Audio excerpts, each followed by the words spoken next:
Hi, I'm Brandy, co-founder of Atrantil, and today we're going to talk about bloating. What exactly is it, where does it come from, and how do we fix it?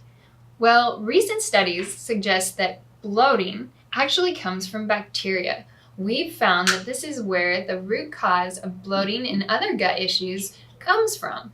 So how does that happen exactly? How does bacteria cause your bloating?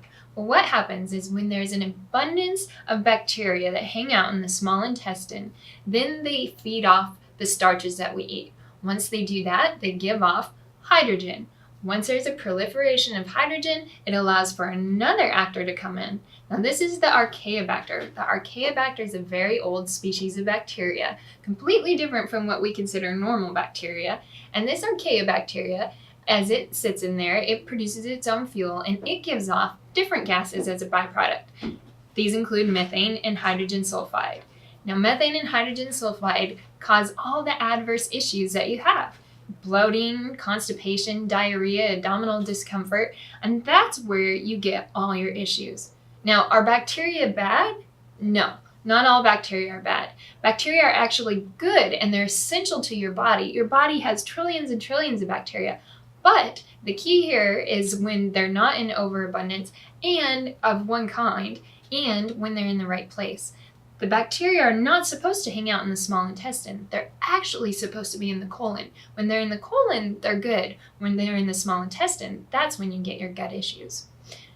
So if we're having these issues, what do we need to do to get rid of them? There's 3 key things that we need to do. First, we need to get rid of the bacteria in the small intestine. Second, we need to get rid of the hydrogen in the small intestine. And third, we need to get rid of the Archaeobacteria. Now, how do we do that? Are there any products on the market that actually do that? Well, now that we know the root cause, we can actually address it. So in the past, the treatments out there were only for symptoms. There was nothing out there that actually targeted the bacteria in the small intestine. Now that we know the cause, we can actually target the cause. So there are treatments out there, such as antibiotics, that actually target the bacteria. The issue here is that they only target what we call the normal bacteria and they don't actually touch the Archaeobacteria. There is one product on the market today, Atrantil, and Atrantil actually targets the bacteria, the Archaeobacteria, and the hydrogen in order to get your small intestine to flow freely again and get all your bacteria back into the colon where it belongs. So you no longer have to suffer. You can get to the root cause of it and not have belly bloat again. So to learn more, click on the link below and get rid of your belly bloat for good.